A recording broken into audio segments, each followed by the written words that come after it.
السلام علیکم دوستو، کرکٹ کی تازہ ترین اپڈیٹ حاصل کرنے کے لیے میرے چینل کو سبسکرائب کر لیں۔ فلسطین کے حق میں کی گئی پوسٹ ڈیلیٹ کر دیں، پی سی بی حکام۔ ایسا نہیں ہوگا، محمد رضوان کا صاف انکار۔ پی سی بی نے وکٹ کیپر بلے باز محمد رضوان سے کہا ہے کہ وہ فلسطین کے حوالے سے اپنی سوشل میڈیا پوسٹ ڈیلیٹ کر دیں، تاہم وکٹ کیپر بلے باز محمد رضوان نے پوسٹ ڈیلیٹ کرنے سے انکار کر دیا تھا۔ ویب سائٹ وی نیوز اور انگریزی اخبار دی نیوز کے مطابق پاکستان کرکٹ بورڈ کے ترجمان کا کہنا تھا کہ یہ معاملہ انٹرنیشنل کرکٹ کونسل اور پی سی بی کے لیگل ڈپارٹمنٹ سے متعلق ہے۔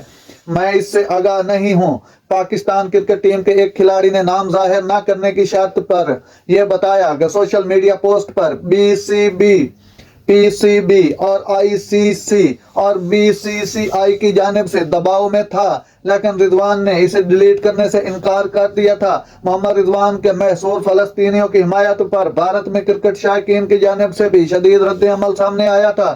بھارتی شائقین نے انٹرنیشنل کونسل سے رضوان پر پابندی عائد کرنے کا مطالبہ بھی کیا تھا۔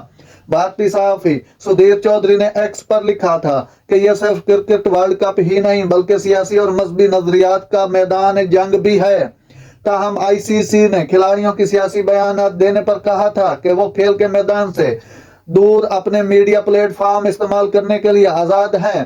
واضح رہے، رضوان نے کرکٹ ورلڈ کپ کی تاریخ میں اب تک کے سب سے زیادہ رنز کے تعاقب میں 131 رن ناٹ آؤٹ کی اننگز کے ایک دن میں 11 اکتوبر کو ٹویٹ کیا تھا۔ یہ فتح غزہ میں ہمارے بھائیوں اور بہنوں کے لیے تھی، جیت میں اپنا حصہ ڈالنے پر خوش ہوں۔ ناظرین، ایسی اچھی اور زبردست خبریں سننے کے لیے میرے چینل کو سبسکرائب کر لیں۔ اللہ حافظ۔